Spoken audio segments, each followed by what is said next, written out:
The year was 2000. On the Barents Sea, just off the coast of Murmansk, Russia, more than 30 Russian ships and submarines were carrying out the first major naval exercise since the fall of the USSR.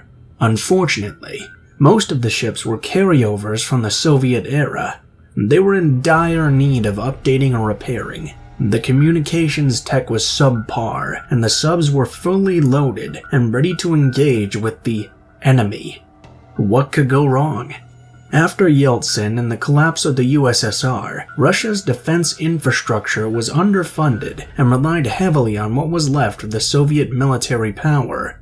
They had received a large percentage of the Soviet Union's navy, but with a chronic lack of necessary maintenance work, numerous Russian submarines fell into disrepair in the years following the collapse. Just 3 months into office, Vladimir Putin had spent enormous sums of money on weapon systems that were meant to hunt down Western warships in wartime, such as America's famous aircraft carriers.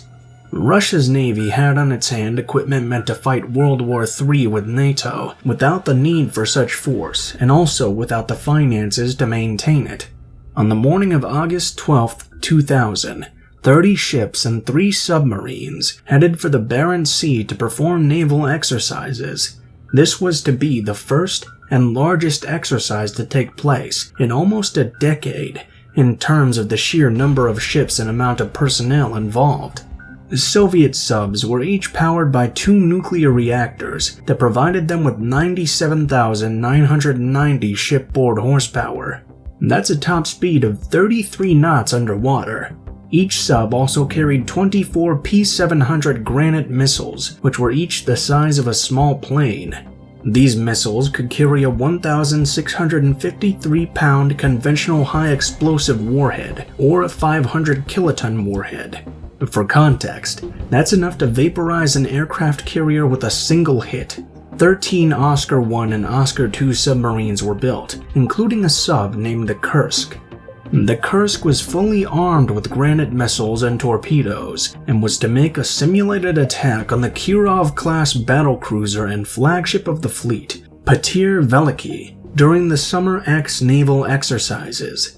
The Kursk was one of the few ships authorized to carry a combat load at all times. In fact, the crew had just won a citation for its excellent performance, and had been recognized as the best subcrew in the entire Northern Fleet. However, it was later found that the crew had no prior experience with the type of torpedoes they were carrying and were not properly trained in the handling or the firing of HTP, high-test peroxide-powered torpedoes. At 8:51 on August 12th, the Kursk requested permission to conduct a torpedo training launch. After much delay, a dummy torpedo was set to fire at the flagship battlecruiser. At 11:29, the Kursk fired their torpedo, kick-starting a disastrous chain of events. Back-to-back underwater explosions suddenly rocked the exercise area. It rattled the practicing ships. Seismic activity that was picked up by a Norwegian seismic station registered a 4.2 on the Richter scale and was felt as far away as Alaska. Other ships also detected the explosion, but had assumed it was part of the exercise. The crew on board the Patir Veliky detected a hydroacoustic signal characteristic of an underwater explosion. They reported the phenomena, but their report was ignored. Because of bad communication and a lack of concern about the explosions, the Russian Navy failed to realize that the Kursk had just sunk. Rescue efforts were not initiated for at least 6 hours after the explosions. It turned out, one of the Kursk's Type 65 76A super heavyweight torpedoes had exploded, causing a gash in a faulty weld that held together the hydrogen peroxide chamber. The Type 65 76As used hydrogen peroxide as an underwater fuel. The chemical compound becomes volatile and explosive if it comes into contact with organic compounds or fire. According to the U.S. National Library of Medicine, hydrogen peroxide is not itself flammable, but can cause spontaneous combustion of flammable materials and continued support of combustion because it liberates oxygen as it decomposes. The hydrogen peroxide leak had started a fire, which detonated the Type 6576A's 900-pound high-explosive warhead. The second explosion, heard and felt 2 minutes after the initial one, would have been the detonation of the remaining torpedoes on board. Lieutenant Captain Dmitry Kozelnikov left a note dated 2 hours after the second explosion, recording that there were 23 survivors at the time. The sub would have already been on the seafloor when the fire from the first explosion triggered the remaining 5 to 7 warheads. The 23 remaining crew members had made it to the 9th compartment, where they attempted to survive and wait for rescue. As SID Today recounted, the Kursk's sinking occurred without any distress calls or communications of its problems. It seems as if the Northern Fleet was not aware that the explosions had occurred on one of their vessels. 3.5 hours passed before any suspicion of problems on board the Oscar II arose. Another 1.5 hours passed before the sub-call dissemination activity started. Russian military command attempted for hours to contact the crew, but didn't report that anything was wrong until 11:30 p.m. According to SID Today, once again, it was clear that the Russian Northern Fleet Command had no information on the condition of the sub or the crew just after sinking. Between 15 and 22 vessels of the Norwegian fleet began searching for the submarine by the next day. This included a manned search power of about 3,000 sailors. The Kursk was located the following morning at 4 a.m. It was apparent that some of the sailors had miraculously survived and holed up in the submerged 9th compartment, where limited oxygen supply still remained. The Russian Navy launched one failed attempt after another to rescue the surviving sailors. It was quickly apparent that the Russians did not have the capability to reach the sub in order to realistically conduct any type of rescue or extraction operations. At 11:30 on Sunday, August 13th, the crew of the Rudnitsky began preparing to lower the AS-34 rescue submersible.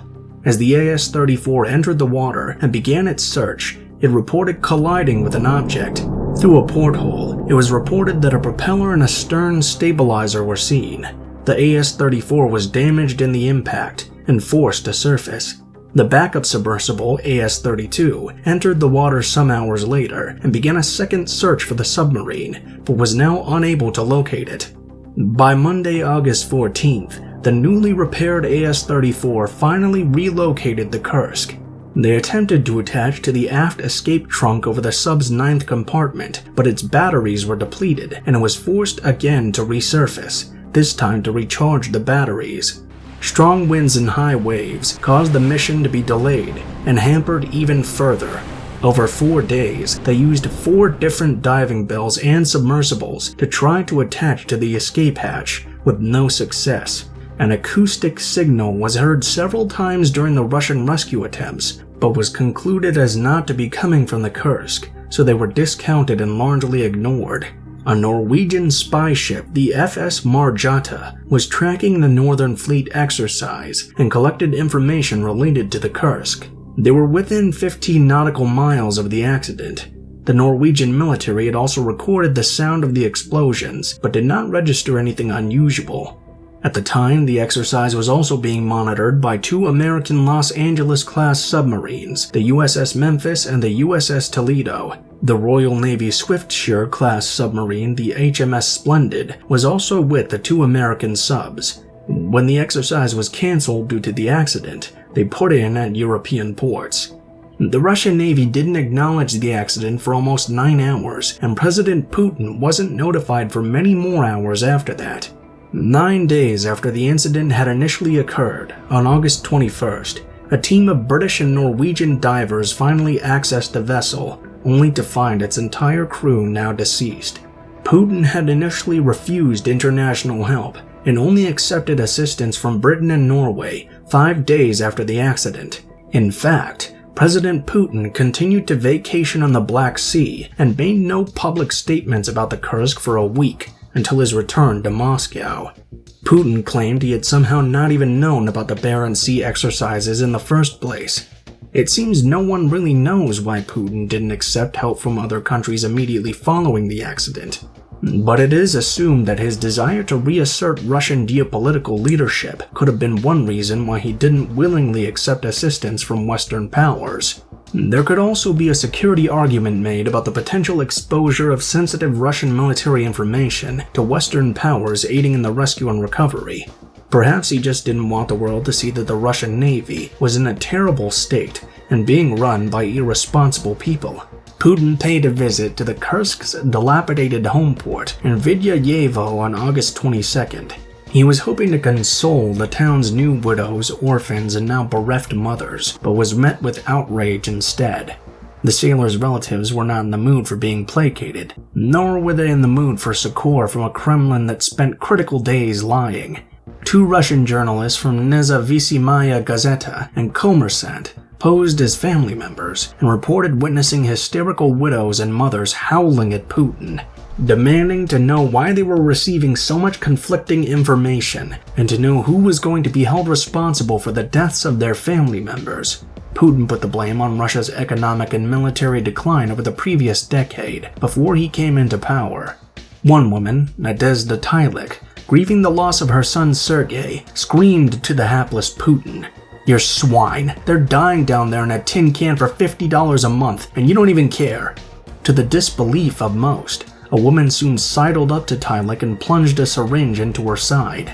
The despairing woman promptly collapsed.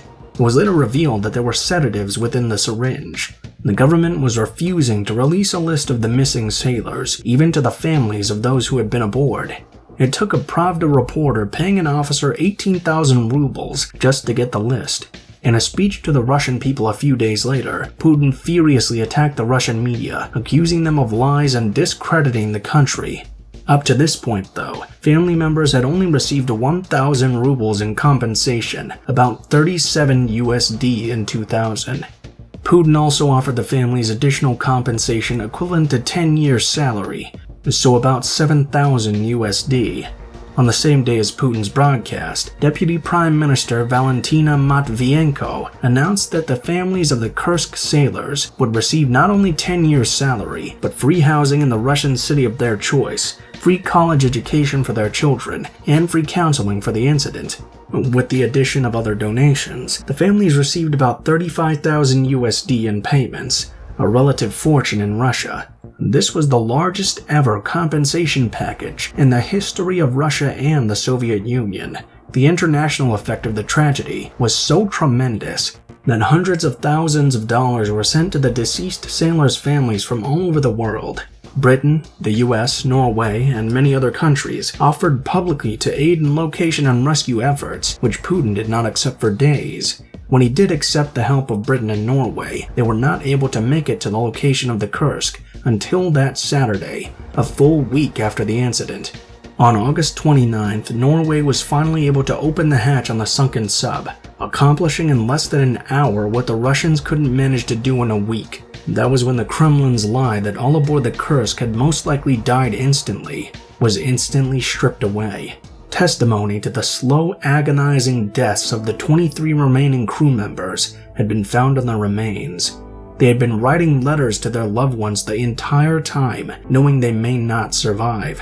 The most haunting testament to the ordeal was written by 27-year-old Lieutenant Captain Dmitry Koloniskov, the commander of the turbine room.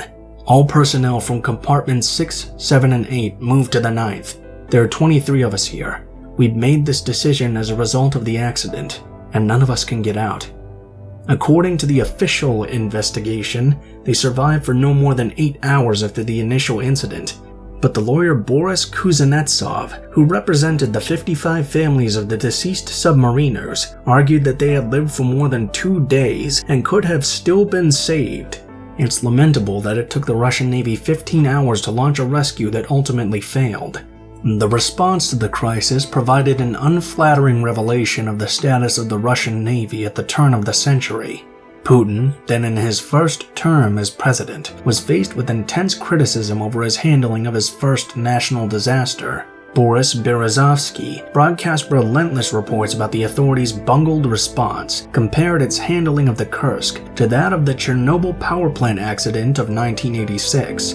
Putin's people, A new book investigating Putin's rise by journalist Catherine Belton says the newly minted leader was paralyzed with fear when the disaster struck, and livid over the ways TV amplified his desultory response. He didn't know how to deal with it, and therefore he tried to avoid dealing with it altogether. The Norwegians and others were calling in with offers of help, but he didn't want them to discover that everyone was dead, so he just refused it, which of course made everything worse in the end. Later, the Russian government would offer some interesting theories as to what caused the Kursk's accident. These included striking a World War II mine, malfunction of a torpedo, a missile strike by the Veliki, Chechen espionage, human error, and finally sabotage. Chances of friendly fire were increased because this was the largest naval exercise nearly in a decade.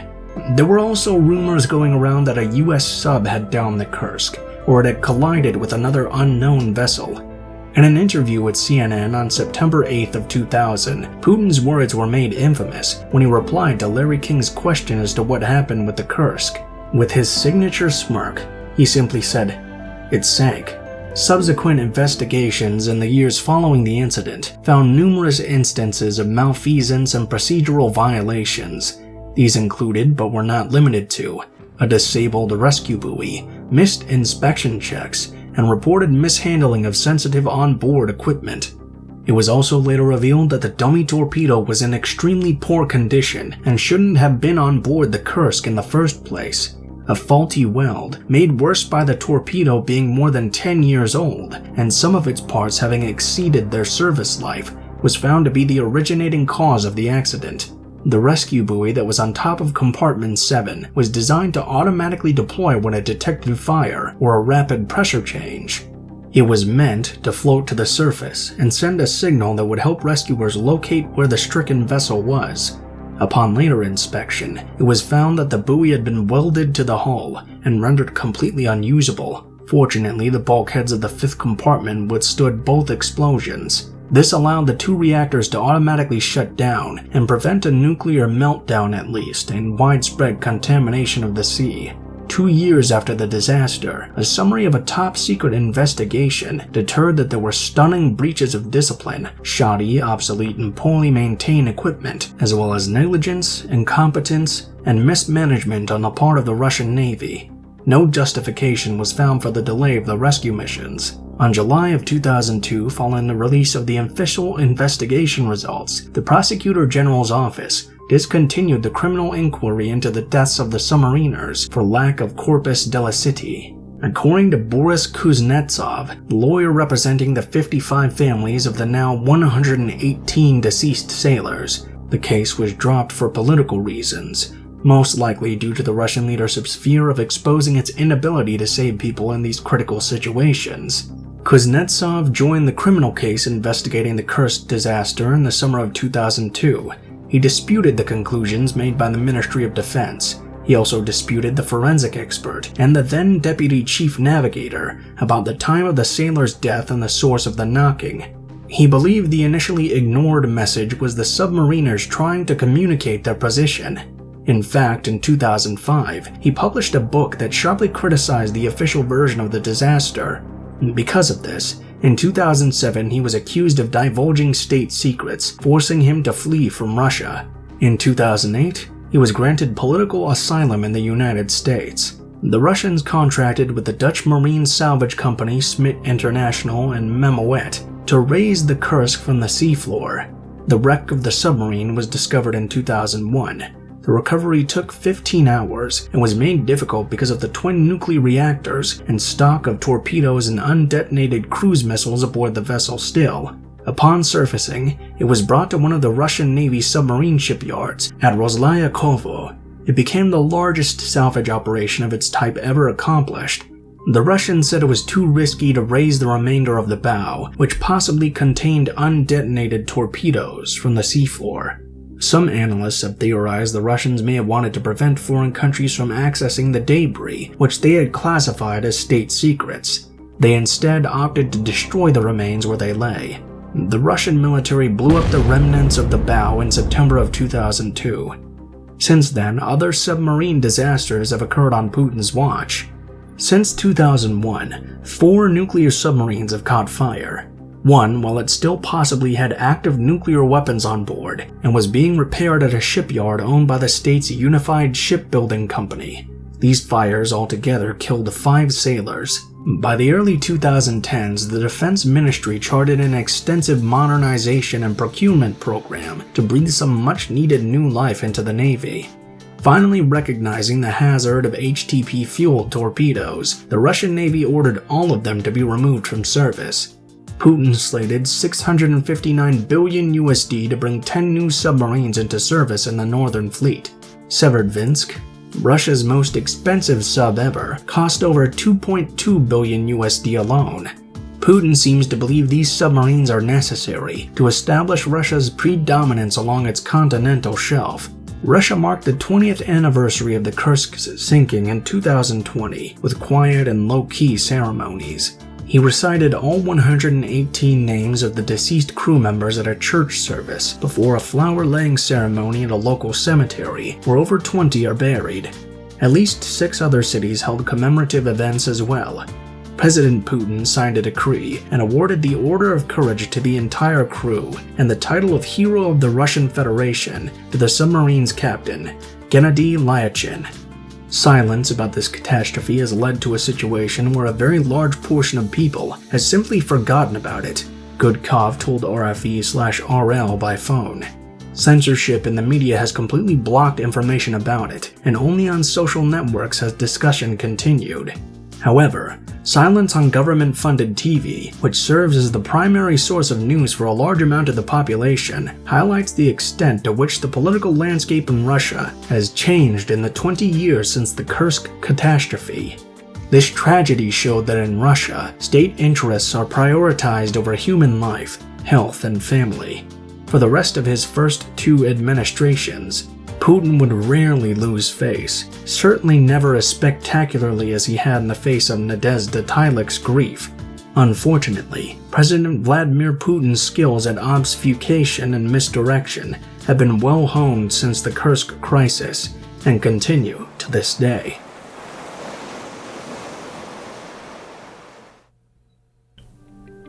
Hey guys, thank you so much for watching, especially if you made it this far to the end of the video. This is a new project I'm trying where I cover dark events in history, disasters, things like that. Mostly I'm going to try to cover stuff that I think not a lot of people have heard before because I think it needs to be talked about more, and I'll try to do my best to cover it with as much information as I am able to find myself. I also like to include the aftermath of what happened and if anything changed as a result. If you guys appreciated the content in this video, please be sure to like, share, and subscribe, but only if you feel so inclined. I'd like to give a special thanks to Toxic Queen, who assisted in writing this script with me after I compiled all the research and evidence together. I would also like to give a special thanks to my video editor. You will find a link to his social media in the description below. You will also find a link to my social media, in case you want me to cover any particular event that's happened in history that you don't think a lot of people talk about normally. I'll try to give it a shot and do my best to do it justice. If you guys are curious about the music used in this video, it will be listed in the description. I will also list all of my sources, so if you would like to read onward on your own and discover more about the event, that will be available to you. If you guys like other kinds of dark, horror, scary content kind of stuff, I also have a channel called Blue Spooky where I read true scary stories and do documentary videos on mysteries and things like that. And then I also have a true crime channel called Mr. Blue Skies, which you can check out if you'd like that kind of thing as well. I think that's all for now though, guys, so thank you so much for watching, and I hope you guys have a great and safe day.